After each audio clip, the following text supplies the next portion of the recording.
Good evening, everyone. You are the most fun crowd we've had all week. Give yourselves a hand. I can just tell because there's a lot of energy in here. Welcome to the Center for Fiction. My name is Melanie McNair. I'm the Senior Director of Public Programming here. How many of you are visiting us for the first time this evening? Oh, well, you are all very welcome. If you're not familiar with us, we're the only literary nonprofit that focuses on the creation and enjoyment of fiction. And tonight's event is a prime example of what we strive to do here, which is to create a home for readers and writers here in Brooklyn. A few housekeeping announcements. We will have an audience Q&A tonight, and when it's time to go to the questions, if you're just raise your hand, one of our interns will bring the microphone over to you so that we can get your question on the recording and everybody can hear you. And when the event is over, you may purchase copies of Promise. I know a lot of you already did at the bookstore. And then come back in here and line up in this center aisle to get your books personalized. And so if you already have yours booked, you can be the first in line. All right. That is all for my announcement. So I'm very happy to introduce our guest now. Rachel Eliza Griffiths is a poet, visual artist, and novelist. She is a recipient of the Hurston Wright Foundation Legacy Award and the Patterson Poetry Prize, and was a finalist for an NAACP Image Award. Griffiths is also a recipient of fellowships from many organizations, including Cave Canem Foundation, Cambilio, the Provincetown Fine Arts Work Center, the Robert Rauschenberg Foundation, and Yaddo. Her work has been published in the New York Times, the New Yorker, Tin House, and other publications. And of course, we're here to celebrate the Promise tonight. And joining her is Marlon James, born in Jamaica. His most recent novel, Moon Witch, Spider King, is the second novel in his Dark Star fantasy trilogy. Black Leopard, Red Wolf, the first novel in James' Dark Star trilogy, was a finalist for the 2019 National Book Award. His novel, A Brief History of Seven Killings, was the winner of the 2015 Man Booker Prize, the American Book Award, the Anisfield Wolf Book Prize for fiction. He is the author of the novels Jim Crow's Devil and The Book of Night Women, which won the Dayton Literary Peace Prize. Please welcome them both to the stage.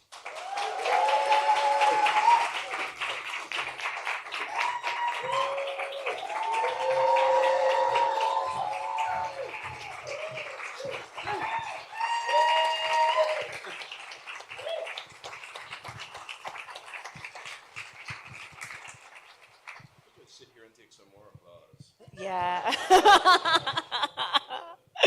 Congratulations. Thank you, love. It's one of the things I notice about really, really great novels, and I think this is a really, really great novel, is that even when you're reading them, you get a sense that the story was just waiting to be told. Mm-hmm. Do you have a sense of that in a lot of ways, this story was always with you? Yes. Yeah. Yes. This story was always with me, Marlon.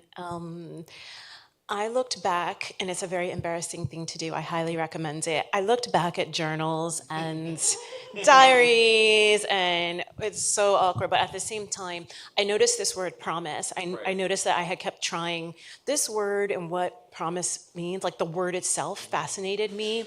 Even when I was like 8 years old, I don't know why. And so I can look back at this word and see like it was like attached to me in a way. And as I kind of went through girlhood, I kept pushing and pushing at this word from the inside of it and the outside of it. And I literally have, and no one will ever see them, like false starts of trying to write this novel. And there's these packs of papers that say promise, promise, promise. And they're nothing like this promise, y'all. But I felt that the story of these two girls and what mattered to them has been there in me for a long time, in different parts, different threads of the stories, and different characters, and Did anything that is crop up in your poetry? That's a really, I know I'm sitting here with the right person. I think so. I think some of the lyricism, maybe. So, some of the ways that the characters think or speak, or like the writing is connected, I would say, to my identity as a poet. I don't really, I used to keep them all separated, but like it just flows now. I don't really say, oh, I'm only a poet, I'm only a, like, I was always everything, which is like a badass thing to say. But I know. I'm trying to keep yeah. my energy in check because everybody knows my feeling about poetry. Ooh. Actually, it's my feeling about reading after poetry. Ah, See, well. I'll like clean up the stage and then we're like, you know. Anyway, so I want to get into some of the a lot about the book.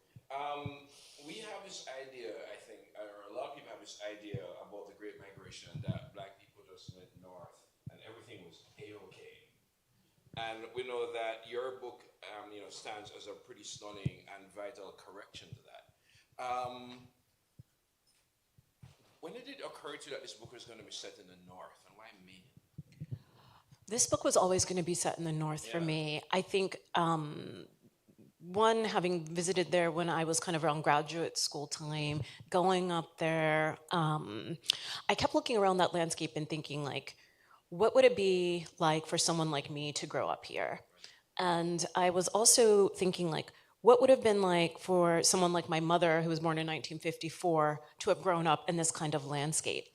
The landscape is so tense and evocative. It has a lot of like built-in drama in it.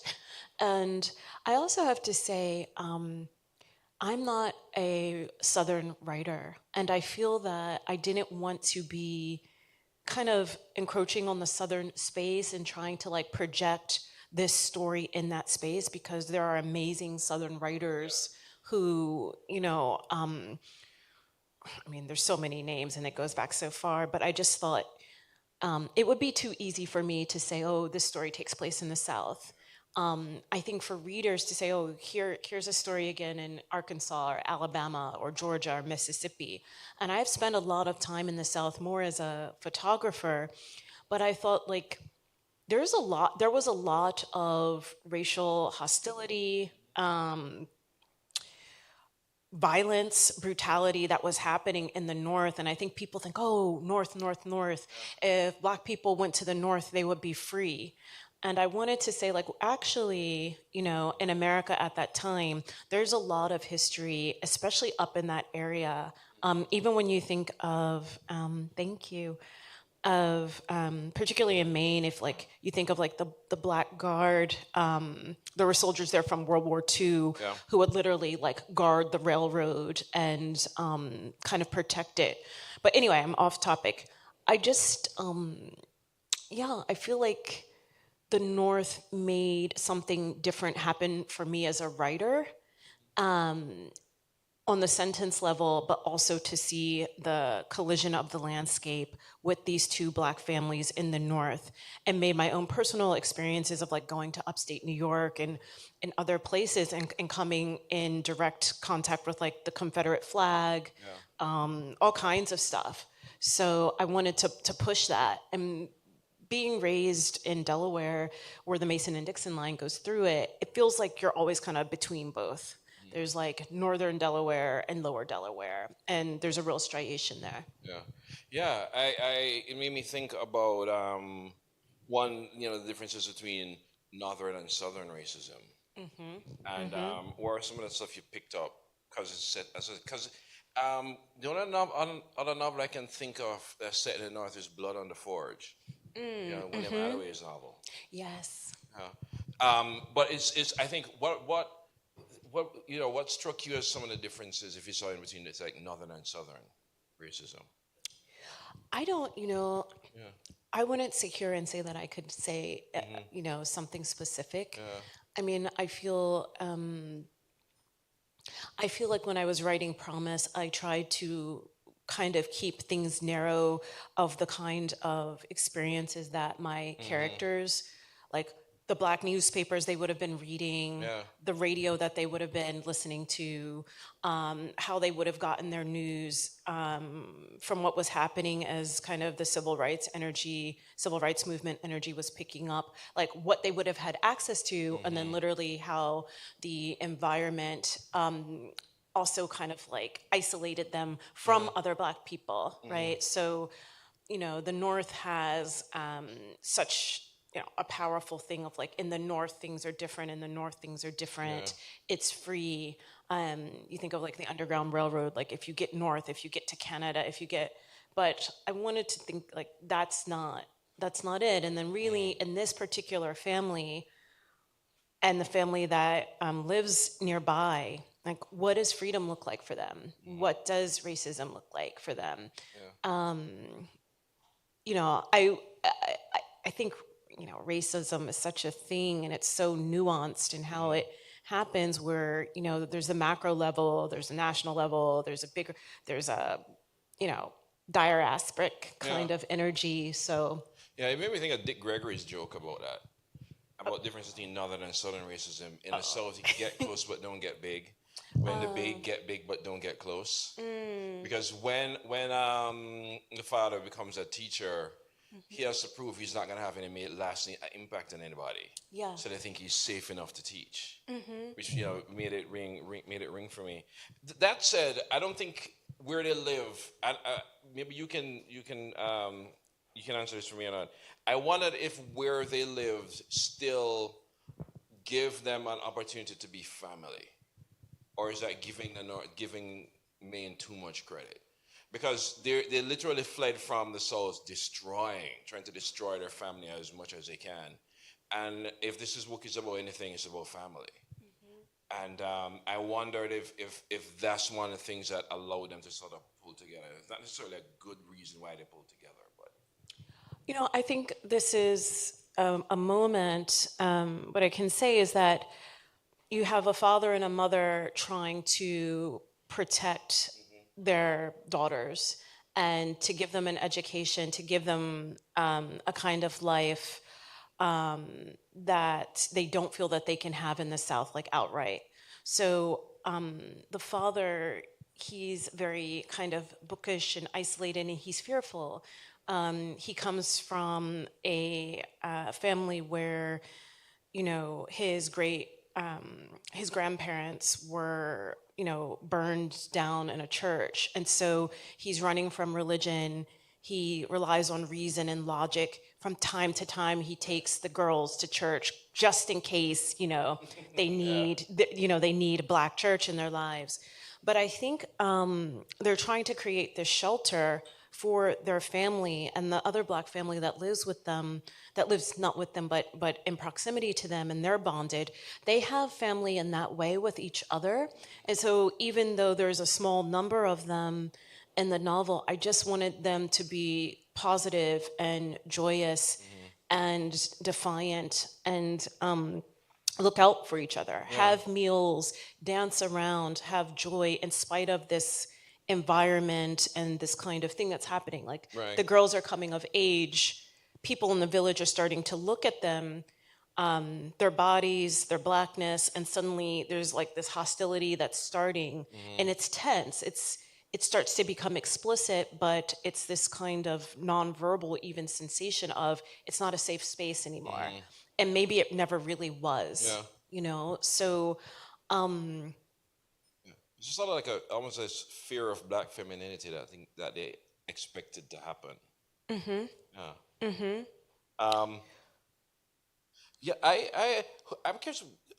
When did these characters occur to you? When did they become fully formed? oh gosh, I miss them so much these days. That was gonna be my do. next question. I How much do. do you miss them? A lot. Yeah. A lot. Who you miss more? Oh no. I don't have any children, thank goodness. I can't even answer that. Sometimes, Cynthia really is the character that, I could hear her, I could see her, I could, really feel attached to her.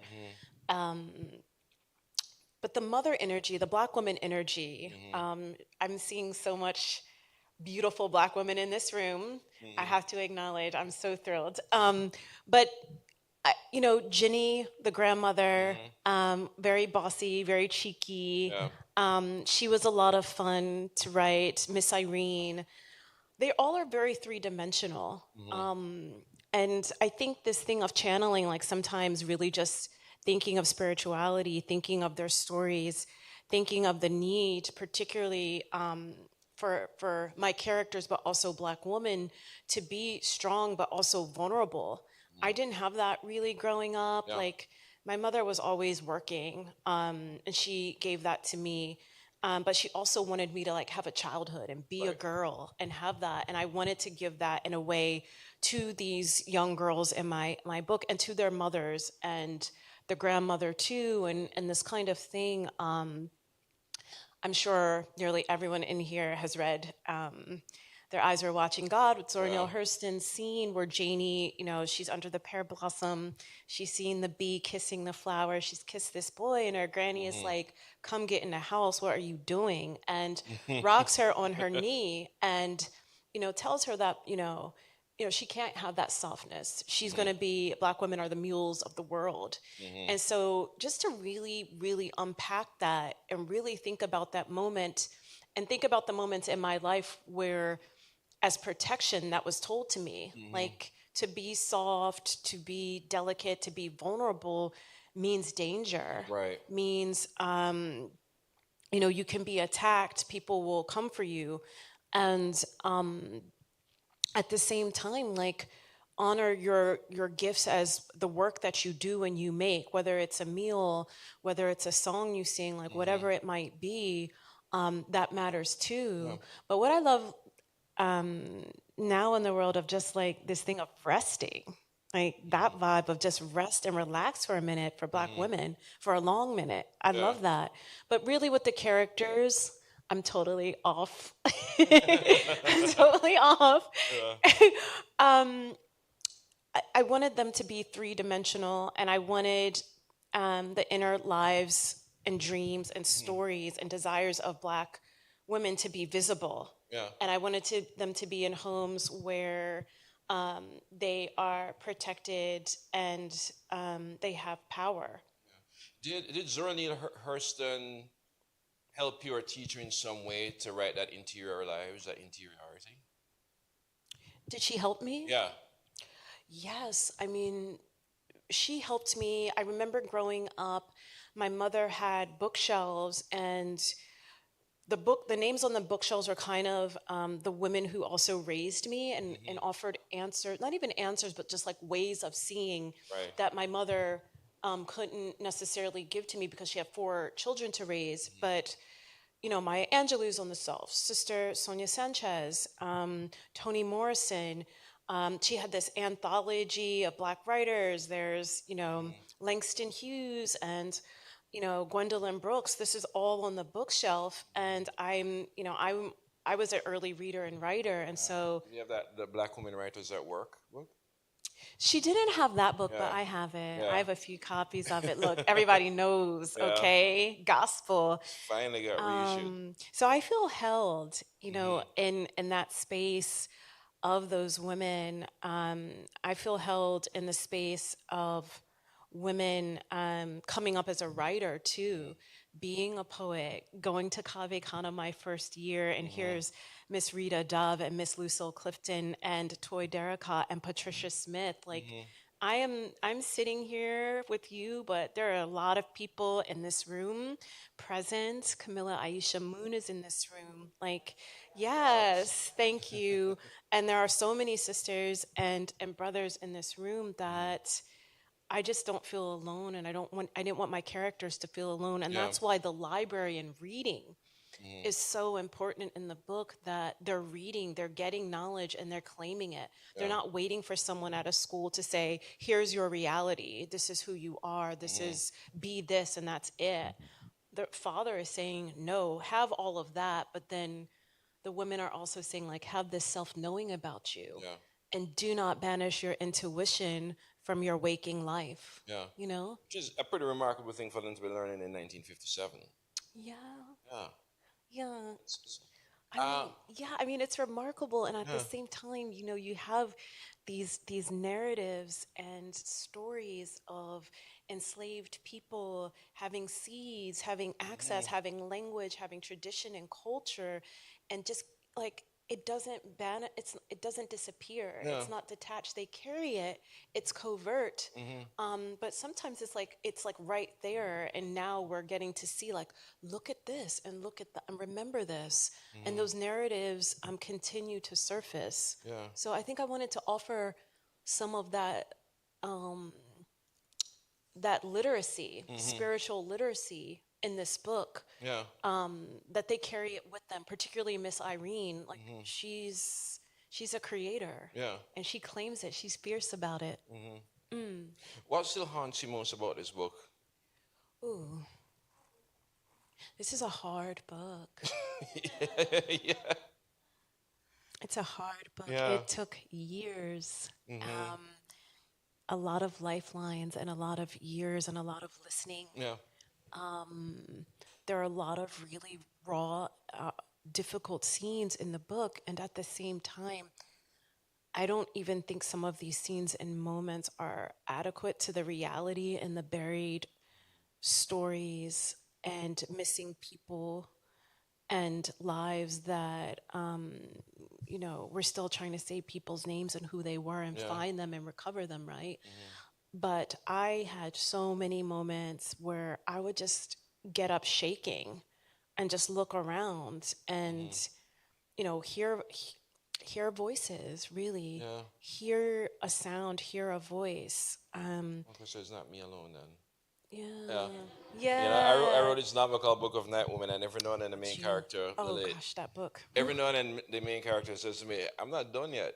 Yeah. I'm like, I'm not writing your book again, girl. I was like, it's like it wasn't supposed to be your book in the first place. I was like, it's like, no. No, no. I mean, there's just moments like literally I would just be sobbing and I'd be like, I cannot do this work. Yeah. And then you hear that voice like, get up. Like Yeah. you're going to say it and you're going to speak it and you will come through it and this story will be here and it's much bigger than you. Yeah, and right? the art gives you the strength to do it, I think. Yeah. Mm-hmm. I mean, you're an artist. You're a visual artist. You're a poet, so you would deal with ways of seeing all the time. Yes. Was there any sort of difference with writing fiction in terms of how you had to see the world, see the characters? I mean, I think it is different. I mean, I got to a point around 2014 where I was trying to write poems, and then I was always working on this prose, and the goddess of prose was like, look, you're going to look at me and you're not looking at anybody else. And you can put the poems away. And do you want to write this novel or not? Like, you can't split the hairs here. And once I really felt like I have to go forward, I would still work on drafts of poems, but I just knew I really had to, the world, and to be in the world and to be in the characters didn't leave me much oxygen elsewhere. Yeah. Fiction is not really into open relationships. It's just not. Yeah, it's not a cute take. Yeah. It's not a cute take at all. But yeah, I just, sometimes with poetry, it's distilling. Yeah. It's like holding something like this, a seed, and then being able to go into all these possibilities without any kind of necessarily architecture, although there's such precision. But with, with fiction, how is this person in the room? Where are they from? What's the story? What's the world? And to really bring in readers to say, like, let me turn the page. Yeah. Tell me more. It's such a magical and powerful intimacy. And I think fiction is a different kind of intimacy than a poem. Because some poems are like, you think of like Whitman or someone, and they're just wingspan. But and people can come through the poems and different things. But for me, this was a very different experience. Did you find yourself at sometimes writing towards figuring out what the story was about? Yes, Yeah. a lot of drafts. But yes, I didn't know the ending. My amazing, badass agent Jin is here, and she saw so many different versions of the story. Yeah. And, I had to keep listening and pushing and pulling things back and moving things out of the way. And, like, where Promise began and where it is now is to me still astonishing. And I think that's having people look and see what you're trying to do and help you see the book that you want to make and Yeah. write, I love that process. Yeah, actually, I'm gonna stay with that for a second. Um, is there any aspect of you, your writing, your ways of seeing that was one way when you started this book and is different now at the end of it? Oh yeah, I'm very much altered by how I saw when I began writing Promise, and who I am and who I'm becoming now. And I think it's, I can't qualify it, but I feel more that I know what I'm made of in a way. And staying the course with this book Yeah. helped me see a vision and story of myself that I would not have access to otherwise. Yeah. And that is a profound gift for a writer. And then to know that it'll change the next with the next novel or the next piece of fiction. Yeah. There will be another. course. but you say, oh, there's this and there's possibility and that there's trust. Yeah. Yeah. When you talk about trust, I thought about characters, and I think in a way it would be not necessarily easy, but there's a lot to say about Ezra and Cindy. I want to talk about Ruby. Okay. Let's talk You about know, Ruby. Ruby, the complicated character, the difficult character. How did she come about? How difficult was it to write her? And then I have a lot of little follow up questions about her.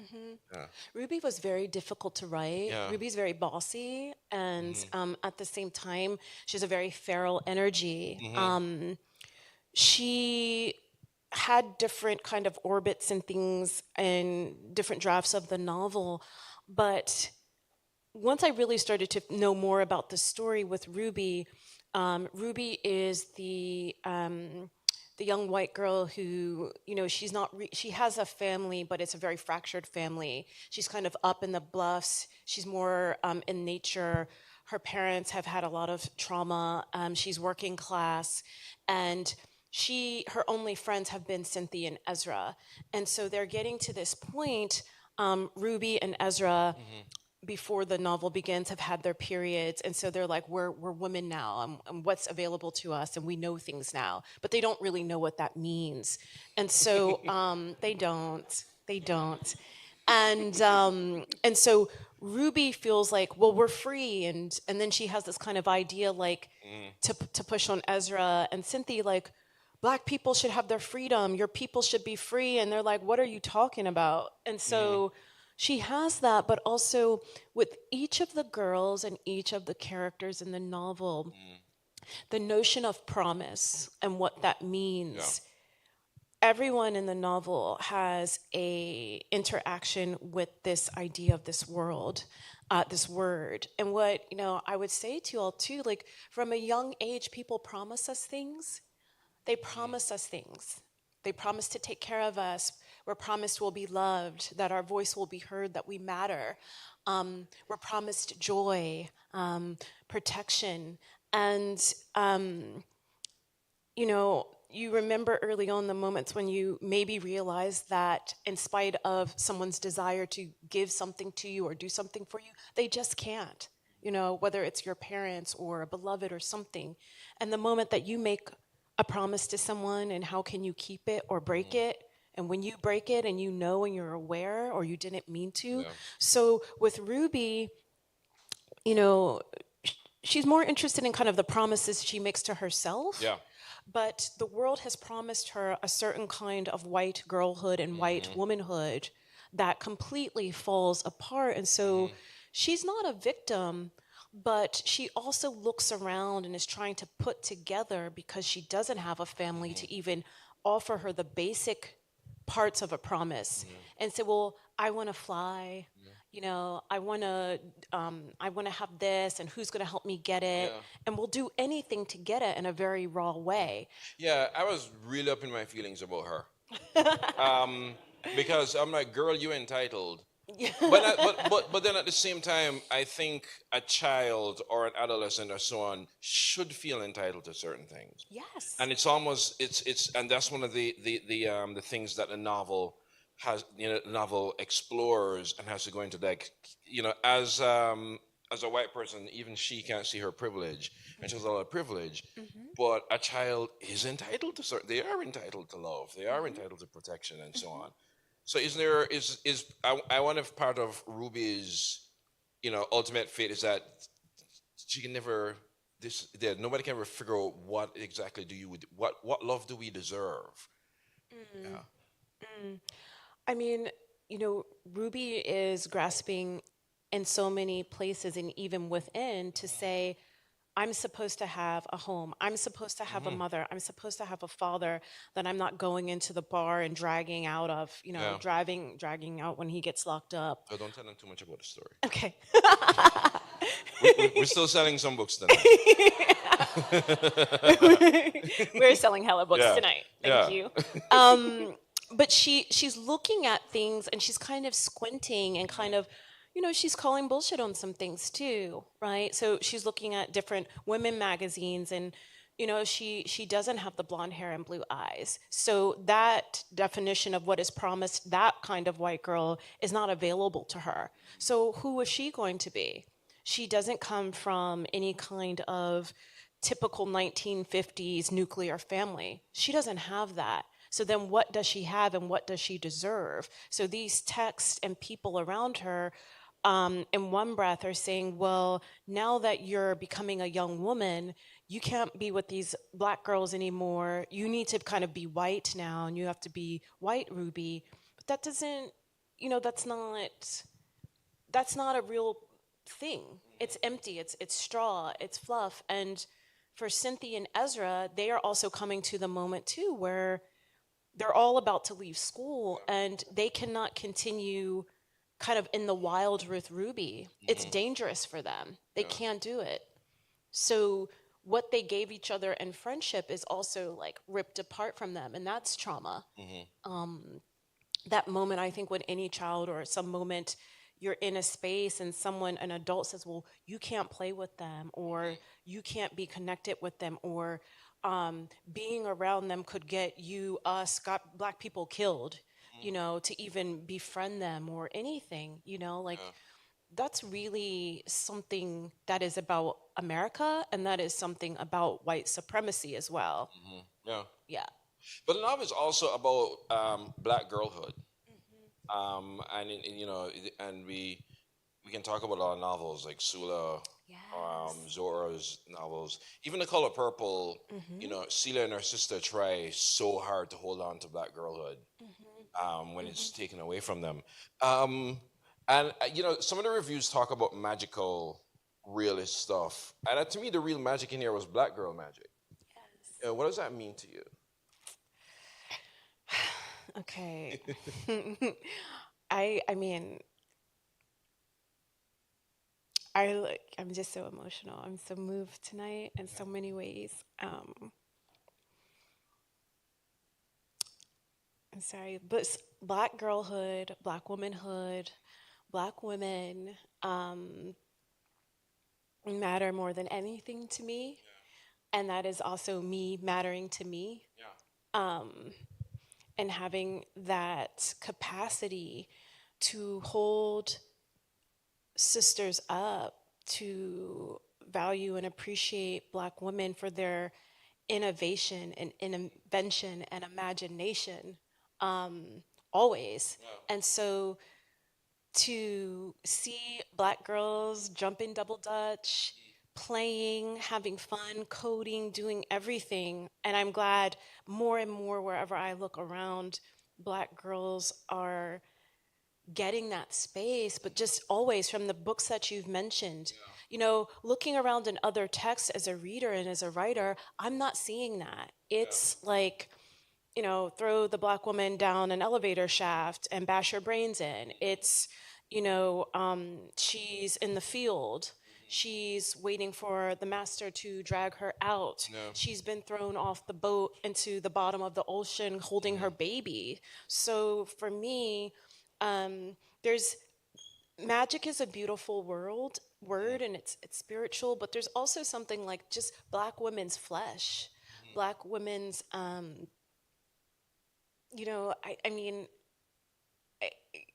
I mean, I don't even know. I don't even think there's a language or word, but we're getting closer. Yeah. And there are women who have just shown me a way that it's just, for me as an artist and writer, visual artist, everything, it's continuing to push and push and push. And suddenly I'm thinking of, Tina Turner saying, I deserve more. Yeah. Damn right. Yeah. So, Black girl magic, Black woman joy, Black magic woman, I love all the language and fun and humor, and Black women sitting around loving up on each other is one of the greatest things I get to see in my life. And when I'm just sitting around and don't have to worry that I'm not safe, or someone's going to harm me or shoot me while I'm lying in my bed in my own home, and they're called the police, like, this is something, So I love all the different words and languages for it, and there's even more, and I'm aware of that, and I can make an offering by my life and what matters to me to these Black women, two chosen sisters, I see Black women walking down the street, and I'm like, thank you, I appreciate you. And they'll be like, you just, yes. I was in the Sephora today. There was a Black woman there. Oh my God. I was like, So my girl. equivalent is when I do the head nod to a Black guy and he doesn't nod back. Bless his heart. Yeah. I was like, you'll catch the next revolution. Maybe not this one. But what I like about what you're saying is that it's very individual and very communal at the same time. Yes. I do not like when Black women are policed. Don't do it. And I don't think people realize that. I think for us, I and we are pretty much the same thing. I was watching the Little Richard documentary, which I've now seen 3 times. And I remember one part he looks at the audience and says, like, I'm not conceited, I'm convinced. Okay. And I think, but if you watch it long enough and know him long enough, that kind of conceit, is not, he didn't just pick it up. That's community confidence. Yes. Because he can tell you, Sister Rosetta made me this, blah blah blah, and it's the I and we are never separate in that continuum, and I think that's something that's also really comes across powerfully in here. And deliberately so. Yeah. Deliberately so. Yeah. What was I gonna ask? Hold on. I'm only at my second page of questions.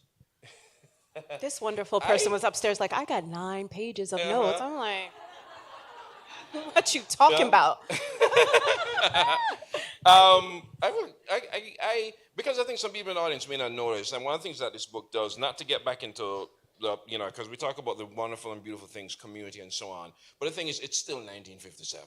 Yes, without a doubt. It's still 1957, and, it's still, a lot of people, are not responding very well, and by people I mean white people, to what, Black people want. And one of the things that this book does make clear, and I don't think a lot of people know the difference, maybe we can talk about it, is the distinction between casual racism and calculated racism. Yes. And one of the things that the girls especially have to learn is what those two things mean. Like without again giving it too much away, what are the ways in which those two appear in a novel? I mean, I think there are very deliberate and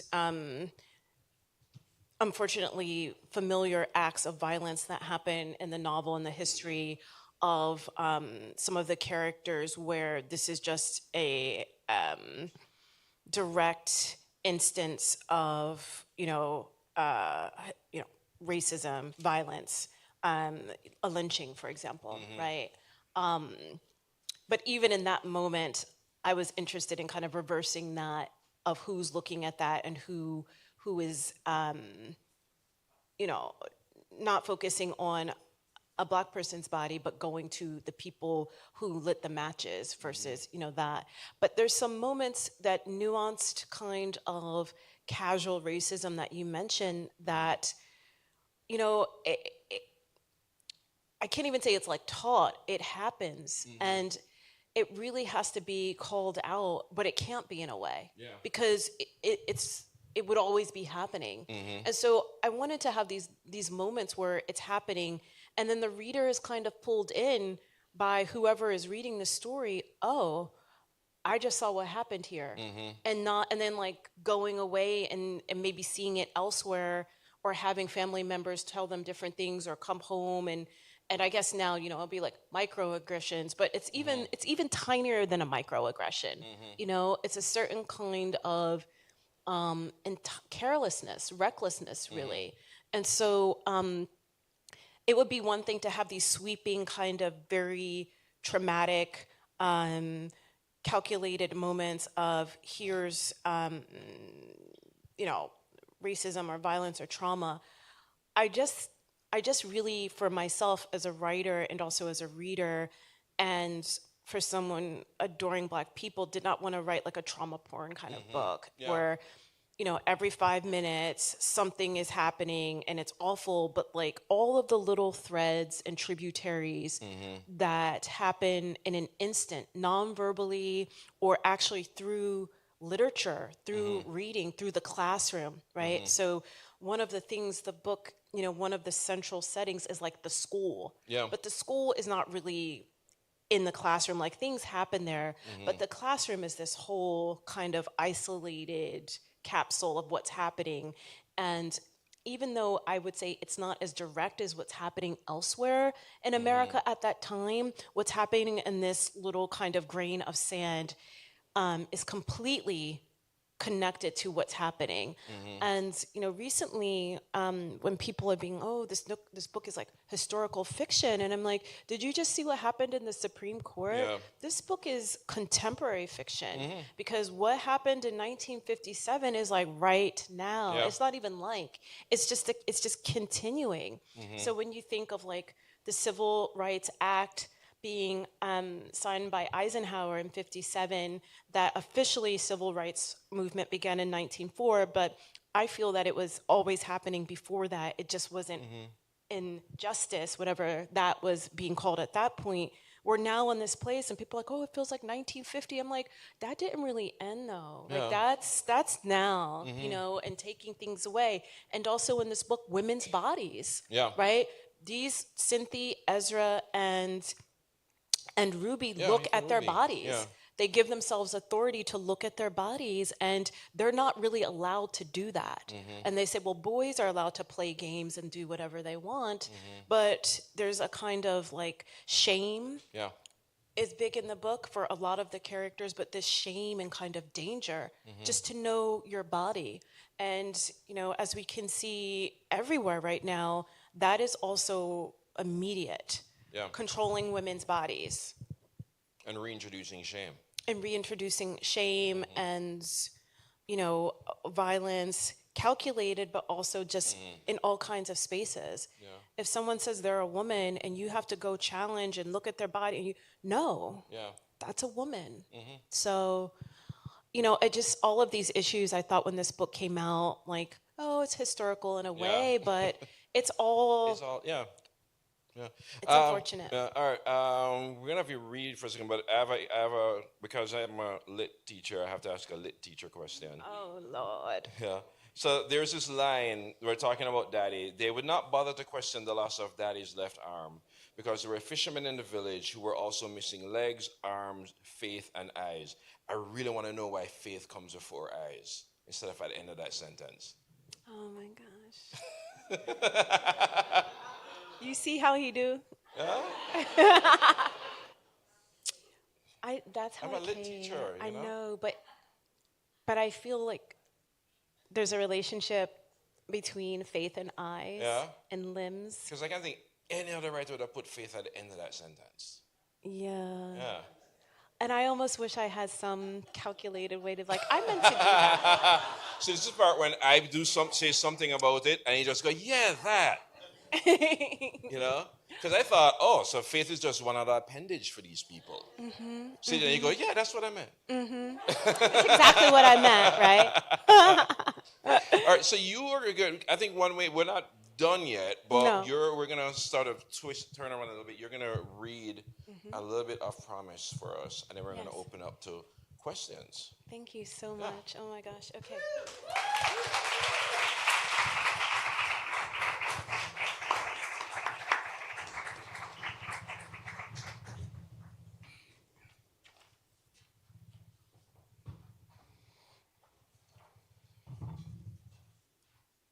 Um,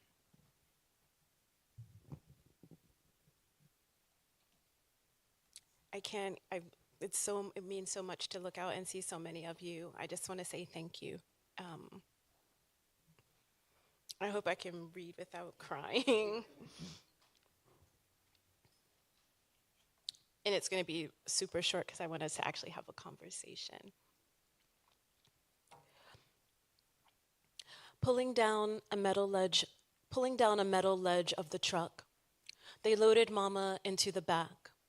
Will lifted the ledge and locked it. The sound was so normal, I was horrified. They loaded my mother's body inside there like she was furniture. It made me remember how Mr. Caesar had driven up to our home in Salt Point with my daddy's burned body in the back. They'd driven Daddy away in a truck, too. The noise of the car door in Salt Point and the click of the truck's safety lock here in Damascus collided violently in me. I ran to the back of the truck and began to pound on it with my fist. The fabric fell away from my head. Under a growing canopy of fireflies, I tore up handfuls of grass, clawed dirt. Shuffling painfully towards me, Ginny tried to throw her heavy arms around me. Sweat beaded my throat, twisting around my neck as I thrashed. I threw my cries into the dust.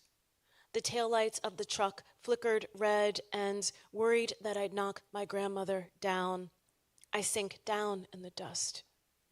Across the gravel of my grandmother's yard, Mama's flesh was carried out of our lives. In the dust of my people, the steel of my life strikes the flint of my memory. Here is the glowing shirt my father once wore over his bones and the education that fit around his arms like armor. I remember his patience and how he taught me to take my time with every test, every story. I am my father's patience. Here is Mama escaping through the window, her suffering dissolving in the low yellow moonlight of the world while faraway stars blaze like oceans. I am the light in the bones beneath the sea, rising to meet the sky. I remember what those bones believed, the song inside shells, the children who became coral, pearls, and anchors.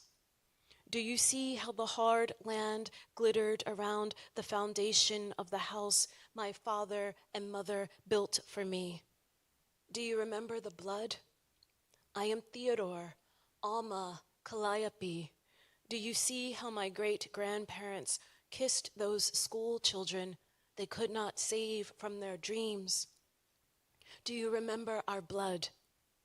There is a memory so old, it has known better than to trust us with its full face. I am in the blood of that. the flare of firelight my great-grandfather admired before the white men shot him through his eyes. I am the eternity he cradled in his arms as he crossed.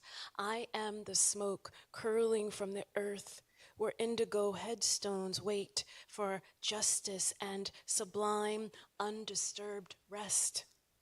I am but one voice, and there are countless dark women who live in the rivers, ashes, moons, and oceans. I remember when they rolled my name against the stars until I expanded. I remember what I was before flesh, the blood of unafraid loving, of love and its afterlife. And somewhere with her flashing eyes and her fist raised like a black nova against the horizon, my sister is making her way to our people. Do you know how long our blood will stain this history? She is protected by our fathers, our heroes, our mothers, our power. She is a force of new remembering, and she will return for me. Ginny's clear voice suddenly rose beneath the oaks. There was a song we'd lived, a song we both knew, and it would go on, rolling along the score of our black bones, joining my raw voice to my grandmother's. I stretched out my hand, and it brushed Ezra's face in the night. I heard her singing too, her lungs pushing her voice across the evening sky to me. Sing where blood yields. I stood up now, singing our names back into an old song that burned as clean as the heart of a man who'd given us his word, his life, and blood. His history would carry me in its arms across the river one day. My family had known, had believed that I was strong enough to remember who I was and the power through which I had arrived. Surrounded by incandescent ancestors, I would praise what it took to sing, to have laughter and the nerve to devour love's bittersweet feast.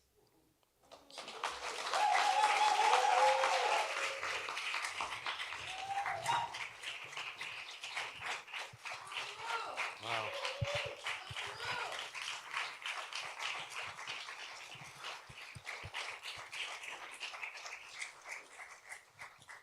I think we have time for some questions. Not comments disguised as questions. I think there is a mic. So if you have a question, you can raise your hand and we'll come over to you with a mic. Yeah.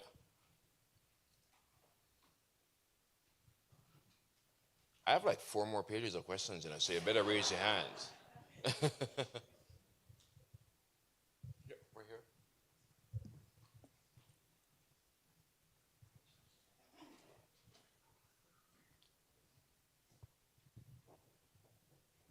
So a lot of this book sounds like it's about like community, how we take care of each other. I'm curious of how you took care of yourself while you were writing some of these more challenging moments. Thank you so much for that. Can you hear me? Yeah, thank you. Thank you so much for that question. Honestly, in the beginning, I didn't take very good care of myself. I was just, I was just haunted. I was haunted when I really committed to this story, which really pulled me to the chair. My mother had just passed away, and so I was just lost. And this story and these women and this novel were an island where I could have not even a shelter, but like just crawl up out of the water because I was drowning. A lot of life happened to me as I was working on the book, but I started little by little. Like, I can't get to the next part of the book if I don't sleep, if I don't go to therapy, if I don't make time to see my friends, if I don't believe I can do this. So sitting here Now I can tell you, reading, thinking about like aging for myself, like what is that going to look like for me? And looking around at people, women, men, people I love, like, a lot of Black people dying early, not here long enough, and thinking, something has to change. There's trauma, but like for me to do this work, I need to show up for myself. And that's like lavender tea. It's like holding my dog, calling my friends, and someone like, I'm usually like the strong friend. So being like, hey, I'm not okay. And then also being like, I watched my mother go down into the ground. Nothing will be harder now in my life. And that's how I feel, and I can have joy. So I can sit and just, also finding joy, like coming more and more. I published a book of poetry, Seeing the Body, copies outside. And that brought me through something like, for me, the transformative energy, kind of the phoenix, like coming through that place and just being like, I need to live. And my mother's work was that I would live. So I'm going to do that. And what does that mean? And so now, self-care is everything. Taking care of people I love and people I don't even know, and be like, are you okay? Feels really important to my practice. And community has always been huge for me as an artist. And so I really appreciate that question where, usually like my sleep alarm will come on soon because I usually am in the bed, because it takes a lot to make this kind of work and to see it through, and to have those moments like it was a real rough day at the desk. See you tomorrow, you know? Thank you for that. Hi, baby. Oh my gosh, I'm seeing all of y'all and I'm starting to shake and cry right now. You're all doing the most. Oh, blue shirt. Rich. That was so beautiful, Eliza. Congratulations. Thank you, dearest. Hearing you, it's so clear and audible how poetry is informing you. And I'm curious about other art forms. How does photography, painting, music, what you listen to as you write, how do other art forms influence your practice and the actual substance of this beautiful novel? Thank you. I just looked over and saw a shirt too, and Yelena.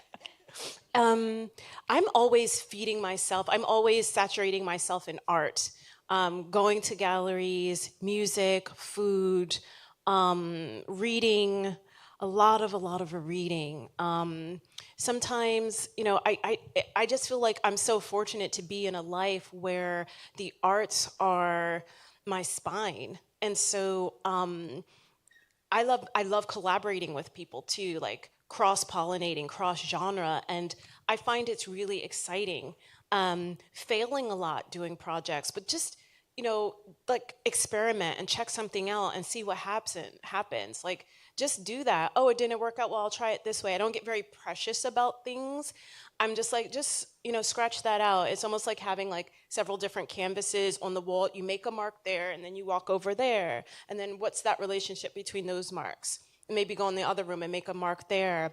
But having music on sometimes, I mean, I'm a huge music head, jazz head, hip hop, everything. I just listen to it all. Yes, I listen to country music. So, cooking, I'm a very good cook. I will praise myself. I got it from my mama. But there's just wonder. And I guess that's what it is, just wonder. When I meet people, I listen to them. I don't wait for it's like my turn to talk. Like I listen to people. I want to be present. I want to look out at the leaves. The natural world is a huge place for me to be recharged and thoughtful and think of my proportion to my life and to other people and what I'm here to do and how much time do I have to do this work, So I'm constantly I don't really believe in like writer's block or artist block. Like there's so much around you and that frustration, like I'll never get to read everything I'm always saying I want to read. I'm going to try. I'm going to be in the skating rink with the skates on. I'm going to be at the barbecue. Like, I just have to be there for the people. So, anyway, and I adore you. So, I'm very glad to see you. Thank you. Better be good. Oh, hi. Is this on? Okay. Um, I haven't read the novel myself, but from the portion that you read, I was very moved. I think it was really great, and congrats. Thank you. Um, I was just like wondering what really inspired you to write this? Was it just like really to get the message out, or were you inspired by something or someone, or how did that work? Um, I think it's voice for me. I think it's a voice. I heard a very small, persistent voice, very similar to mine, that had something to say and had and has a dream, and listening and not closing the door on that voice. I don't. It would be hard for me to come in as like a message, when you read something and someone's like putting something at you rather than bringing you into the world and making you feel that you want to figure out what matters to the characters in that world and why they matter to you and why you would take 7 years to write something like this. I like to begin with a voice or a question, or to observe something happen, a story I heard, and think, well, what happened, or something historically that happened, and think, you think of like Toni Morrison and Beloved and that little bitty paragraph, about Margaret Garner and what we ended up Masterpiece having. So, yeah, I think more for me, it's very intimate. It's usually something very small that I begin with and just start to like move that around in my hands and see what it will be. I think that would be what I would say about it. Yeah. Cool. Ladies and gentlemen, Rachel Eliza Griffiths.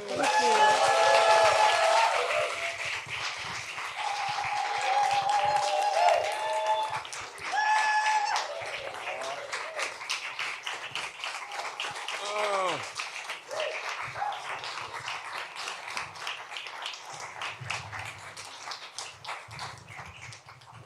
Amazing. All right. How many of you raise your hands that already have your books?